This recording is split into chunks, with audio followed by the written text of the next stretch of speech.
Hi all. So this is a small video that I made to show you guys how to analyze your data for your cyclic voltammetry lab. So in this video, I will show you how to analyze the data in a such way that you can further dig deep in when you are writing your lab report. Okay, so in here, as you can see, I have all the data files for the spectra that we obtain for our samples for the potassium ferricyanide samples that we ran using the cyclic voltammetry setup. So for the first for the uh, for the first part of your data analysis part, what we're gonna do is we're gonna uh, use the data files for the spectra that we ran that we obtain using 100 millivolts per second sweep rate, uh, millivolts per second sweep rate. And because our unknown is also we obtain the spectra for the unknown also using the 100 millivolts per second sweep rate value. So we have our 2 millimolar 100 millivolts per second spectra, then 4 millimolar solution with 100 millimoles per 100 millivolts per second spectra, likewise 6 millimolar, 8 millimolar, and then 10 millimolar followed by the unknown sample. So for the 8 millimolar one, we used different sweep rates as well to see how the sweep rate or the scanning rate gonna affect the signal that we are obtaining for the instrument. For the first part of your data analysis, I'm gonna focus more on the uh, I'm gonna focus on the 100 millivolt sweep rate samples. Okay, so first we'll open the data files that ranges from 2 millimolar uh, sample up to the 10 millimolar sample with the sweep rate or the scan rate with volts. So I'm going to open 2 millimolar file, file, and then also 4 millimolar file and 6 millimolar file,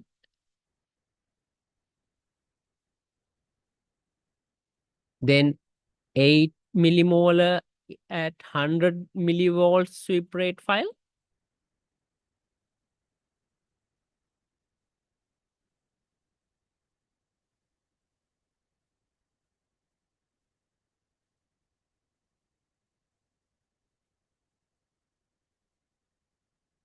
and also the 10 millimolar 100 sweep rate file. Okay, so once you open these files, first make sure you delete the first two columns, because these first two columns represents the first scan of your sample, which can have some interferences due to the residual chemicals that was on your electrode from your previous sample, or maybe other impurities. So make sure you delete this first scan data set and keep only this second scans data set, or keep only the second scan data set. Okay, so we're gonna delete the first two columns from each and every file, because we are not gonna be using those data from the first file. Okay, I'm gonna delete the first two columns from each and every data file.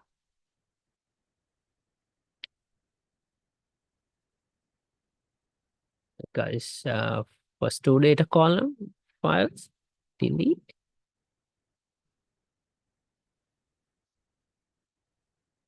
Yeah, I think we are complete now. So if you go to the 2 millimolar sample, you can see that when you plot this one, when you select the first two columns and plot this, obtain a scatter plot, you will get a nice spectra like this for your uh, uh, nice cyclic voltammogram for your 2 millimolar sample. Okay, so your x-axis, we can label the x-axis as the potential uh,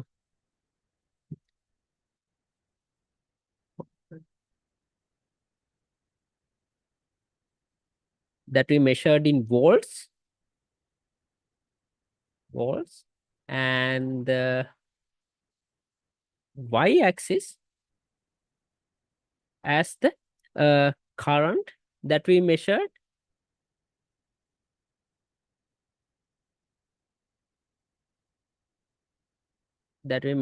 in microamperes. Okay, you can see the units in here as well. You can see my cursor here. The value is given in microamperes. We change the potential of the system in volts, and we measured the current that was passing through the system, or the current generated due to the migration of ions within the system, using in the units of micromolar values. Okay, so so now in this cyclic voltammogram, you can see there are like a couple of peaks in one peak in here and one peak in here. As I explained in the class, so when we are increasing the voltage from like a lower one to a higher one, the sample tends to get oxidized. So whatever the highest uh, current value we are getting here, getting whatever the potential at which we are obtaining a highest current value is known as the anodic peak potential, because oxidation process can be referred to as anodic process as well. So the point at which we are getting a maximum current when we are increasing the potential from like lower one to a higher one is called anodic peak potential. Okay, so to find the anodic peak potential, the easiest way is like you can draw a line from here from the maximum point, and like whatever the potential reading that crosses this like zero line, whatever the value in the x-axis will be your anodic peak potential. Likewise, whatever the lowest current, whatever uh, uh, the most lowest current that you are obtaining, or the most negative current that you are obtaining when the voltage is changed from uh, positive side to the negative side, is called the point where you obtain that lowest current is called cathodic peak potential. Okay, the potential at which you are obtaining a highest amount of reverse current, or the current flowing in the reverse direction, is called cathodic peak potential. Okay, this the potential value that you are obtaining on the zero line here is the cathodic peak potential. Okay, okay, so likewise in your data file you can see that your anodic and cathodic peak potential values are given here. In each in each data file, you can see for the each voltammogram, you have an anodic peak potential and a cathodic peak potential noted. Okay. The other thing you have to know, you have to keep an eye on is how we obtain the anodic peak current and the cathodic peak current. Okay. So if you know the anodic peak potential and the cathodic peak potential, you can see you can draw like a baseline that is like going from here to here, which aligns with the uh, aligns parallelly with the linear region of this plot from here to here, and we can copy this, and I'm sorry, uh, we can copy this line again, and we can place these ones here, Okay. Now, like for the anodic part and for the cathodic part, I've drawn the baselines. Now, from the baseline, if I like draw another line, the from like the uh point where we have the lowest current to this one, or like I'll draw a double-headed arrow that will make it much more clear to you all.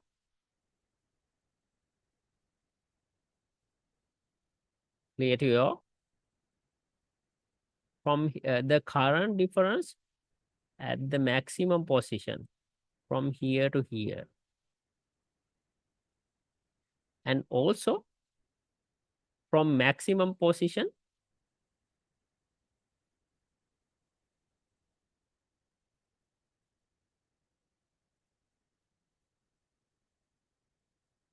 from from maximum current value to its baseline values. So this is called the cathodic peak current, when you are going from like positive voltage to the negative side, or the from like higher voltage to a lower voltage. The species that is in the sample uh, will sample gonna get reduced, and the current generated is known as maximum current generated is known as the uh, cathodic peak current. Okay, so we can name it as uh, I I uh I'm, I'm gonna zoom in this one.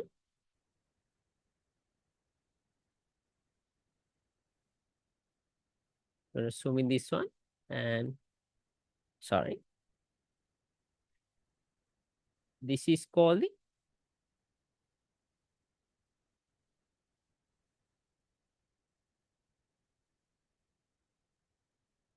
I uh cathodic peak.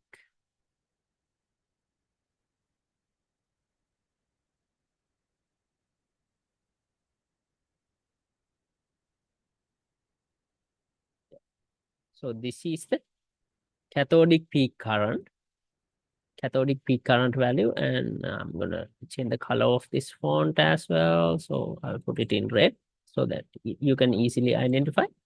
And the current value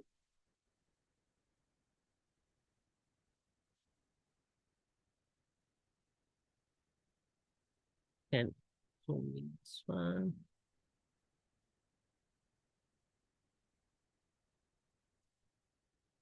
So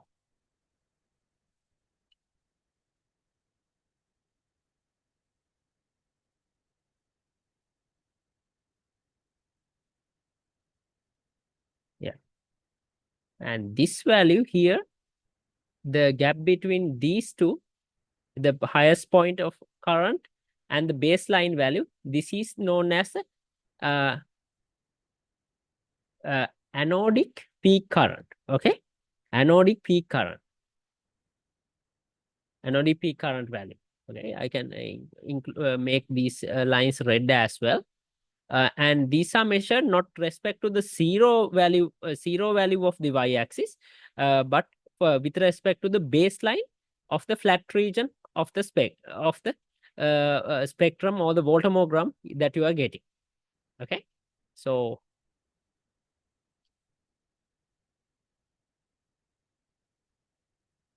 getting. So you can see that in your every data file that you have here, your and also I will like show you where the anodic peak potential and the cathodic peak potential values are. And from here to here, yeah,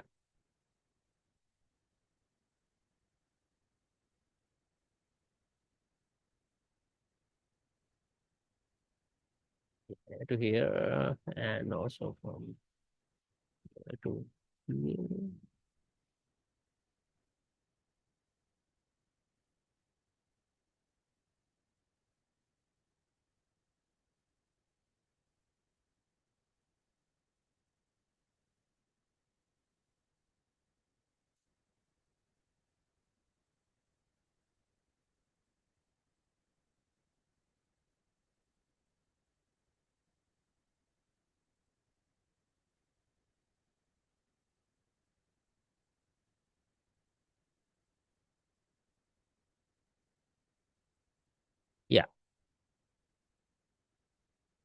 So the potential that where you get the maximum current or the maximum current is known as the anodic peak potential that you get here, and the cathodic peak potential that you get here, where you get the lowest highest negative current value. Okay, highest negative current value. And in each data file you have this anodic peak potential, cathodic peak potential, and the anodic peak currents and the cathodic peak currents. Okay, so you can draw you can like use these values to do the calibration curves and find the concentration of the unknown sample as well. So before doing that one, just open a new excel file. Sorry, Excel file.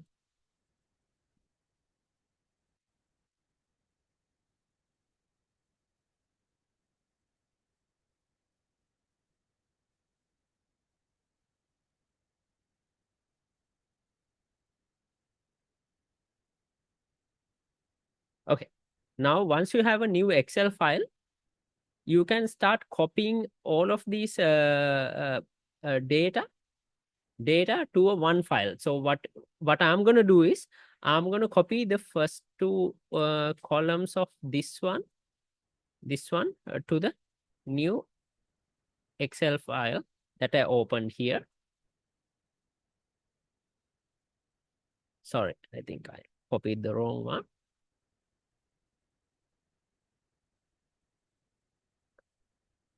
I'm going to select the data.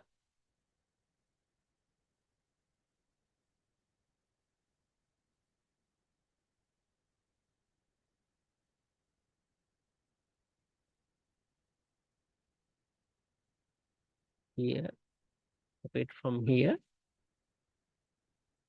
and paste it here.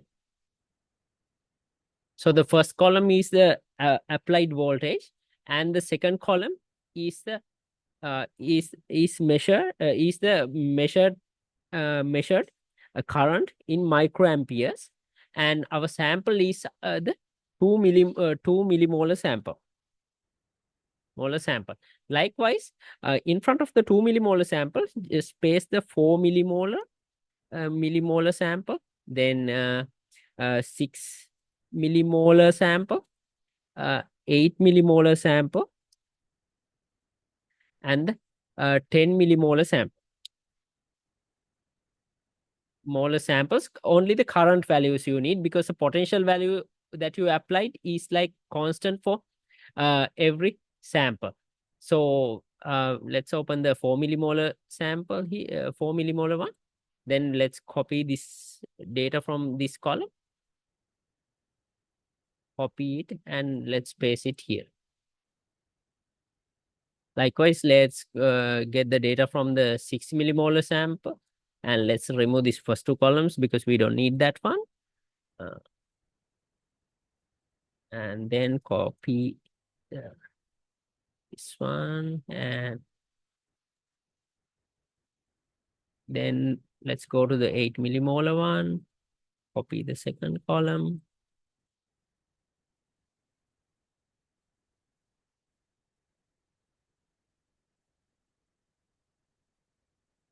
Finally, we can get the 10 millimolar one and copy the column and get this one. Okay.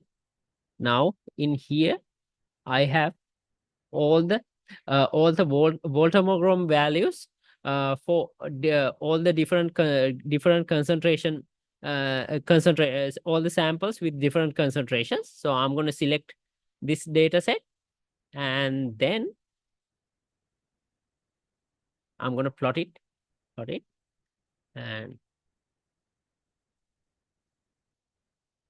plot it, and you will get a nice plot like this. So as you can see, as the concentration increases, these peak values that you are getting, also in this case, it is going down. That means increasing in the negative direction, and in the anodic side, it is increasing in the positive direction. So as the concentration increases, you can see that the peak current values you are measuring increases. So you can label the axes.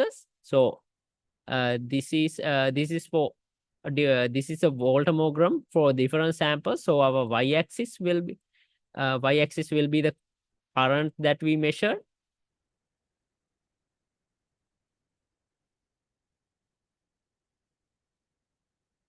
Current that we measure.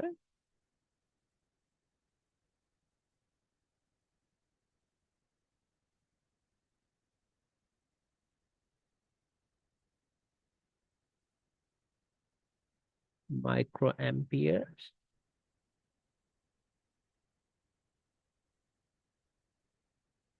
And the x-axis will be the volt will be the potential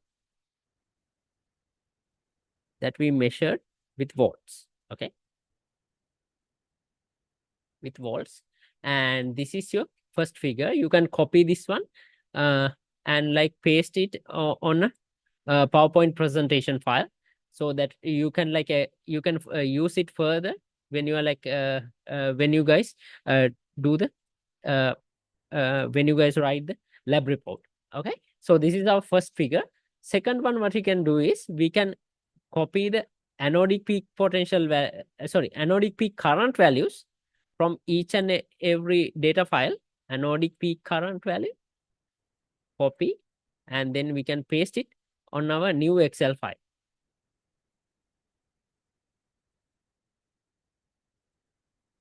Sorry, I'm going to copy this one.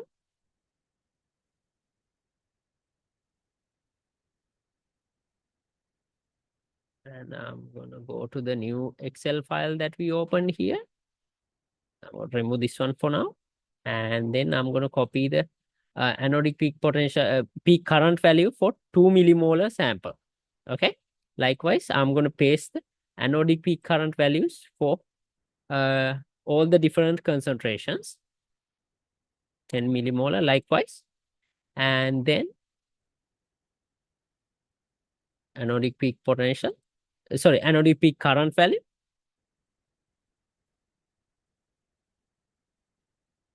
And paste it here.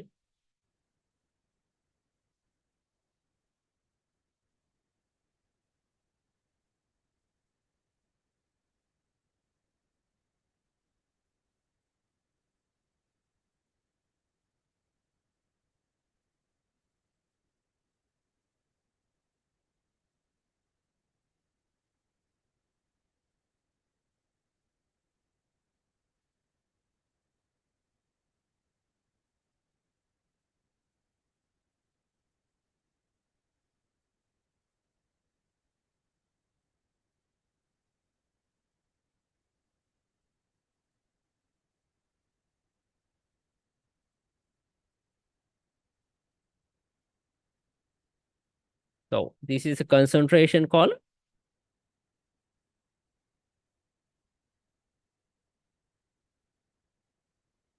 Millimolar.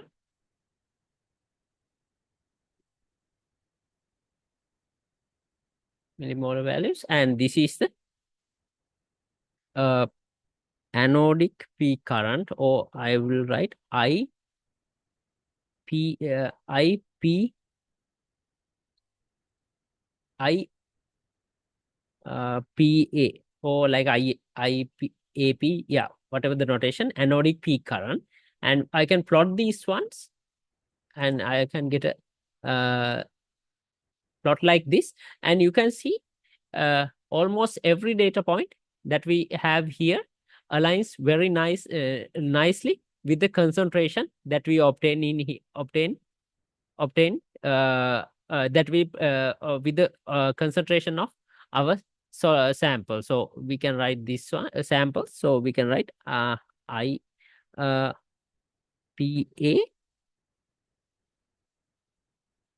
or IAP in microamperes. Amperes. And this one is the concentration. concentration in millimolar. Millimolar. Okay. Now, like this is a IAP versus concentration plot.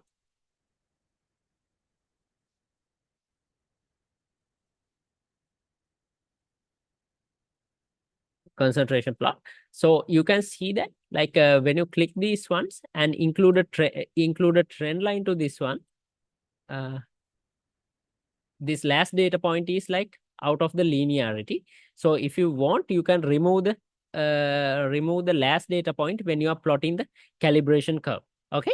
So once you are done, like getting the trend line for this one, go to this click this one. Sorry, click the chart elements here. Get the go to the more options, and go to this trend line options, and this get the equation in on this graph. Okay.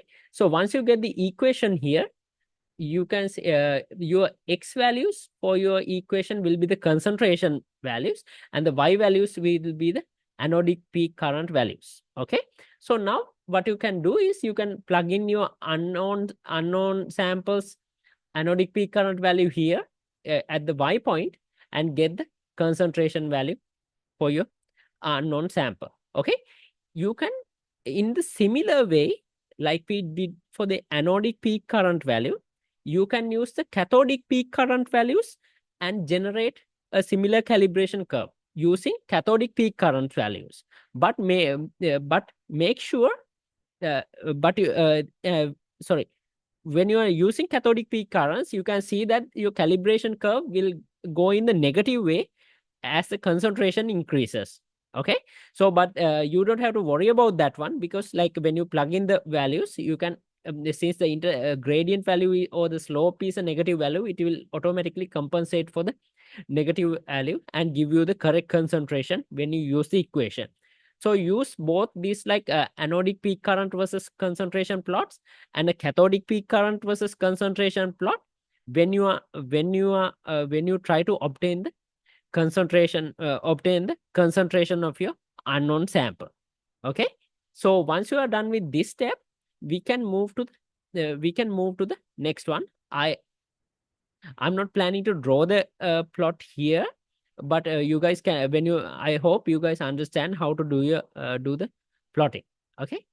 So now we can close these like Excel files from here and move to the second step. Okay. We can keep this new Excel file open and go back to the new data set. Okay. So in this step, I'm going to keep our sample concentration constant. Okay. So we used only one sample to change the sweep rates. So what I'm going to do is I'm going to open only the data set, only the data that has same concentration but with different sweep rates. That is the 8 millimolar samples data set values. So I'm going to open those 4 files. So this is a this is one file. Likewise, this is another file, and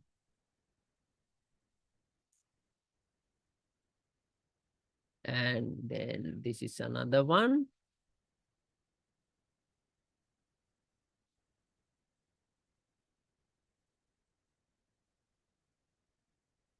And this is the last one.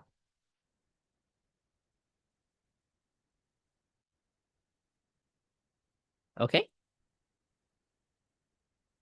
In all of these files also, you can remove the first 2 columns. So delete the first 2 columns, because that is from the first scan and we don't need those ones.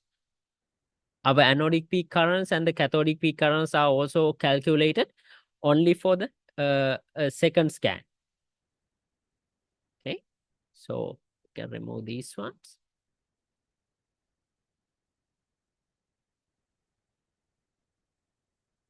And then we can go, we can open another sheet in our new Excel file, and then you can start pasting these like 8 millimolar samples with different sweep rates, spectra, or the voltammograms for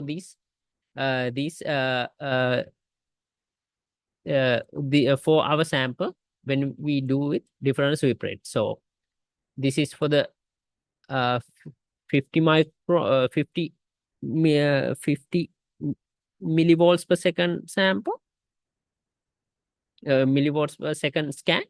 Likewise, I'm going to copy the 100 millivolts per second data set as well.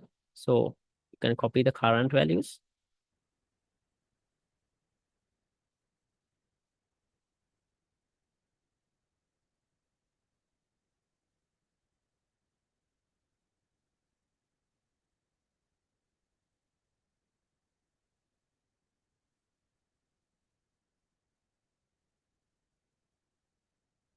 And then like my last one is when we did with 200 millivolts sweep rate or the scanning rate. Okay. Okay. So we can label this one as 100 millivolts.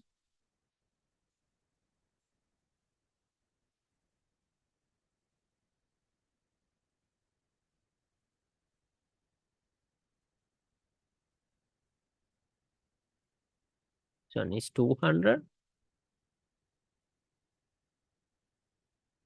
And this one is 150.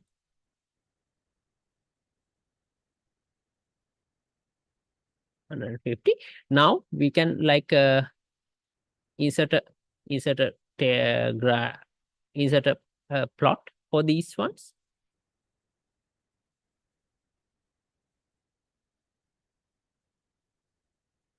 And you can see that like as we increase the sweep rate, you can see this anodic peak currents and the cathodic peak currents that we are measuring also keeps increasing.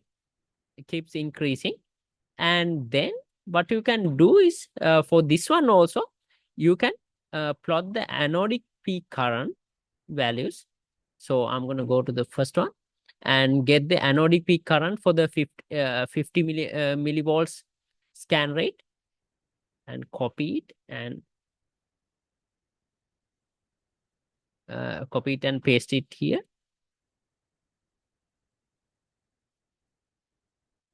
And then 100 millivolts one, anodic peak millivolts per second one, anodic peak current.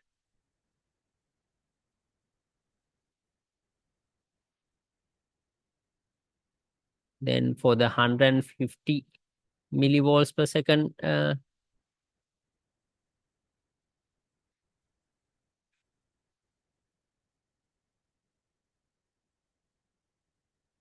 150 millivolts per second one, sweep rate, anodic peak current, and then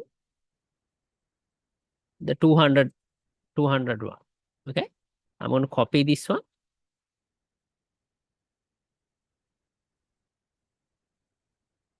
and paste it here. And then I'm going to include the scan rate values here. So 50 millivolts per second, 100 millivolts per second, 150 millivolts per second, and 200 millivolts per second. Likewise, a scan rate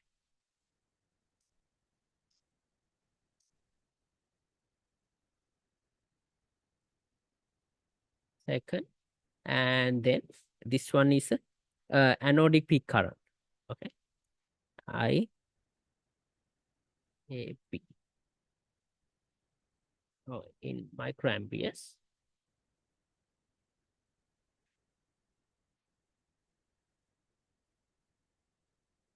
Amperes. When I plot these ones, you can see that you will get something like this. Okay. For the same sample, your anodic peak when you plot your anodic peak current versus scan rate, you will get a plot like this. Also, make sure you try there's a half of a scan rate to the power half value versus anodic peak current, and see what kind of plot that you are obtaining for your data set that you obtain. Do the same for the cathodic peak current as well. Cathodic peak current was scan rate versus cathodic peak current plot, and the uh, uh, uh, half power or the 0.5 power of scan rate versus cathodic peak current. So 4 plots you have to plot and see. So anodic peak current scan rate versus uh, anodic peak current, root value or the half power of scan rate versus anodic peak current, then scan rate versus cathodic peak current, and uh, a root value or the half power value of scan rate versus anodic peak current. That those 4 plots, and also this like all 4 voltammograms with the different scan rates also should go on your lab report. So once you're done with these like plots, I think you can like do the other rest of the calculations for that, like for the ones that is related to the cathodic peak potentials and the anodic peak potential values, because in every data file your anodic peak potential values and the cathodic peak potential values are given.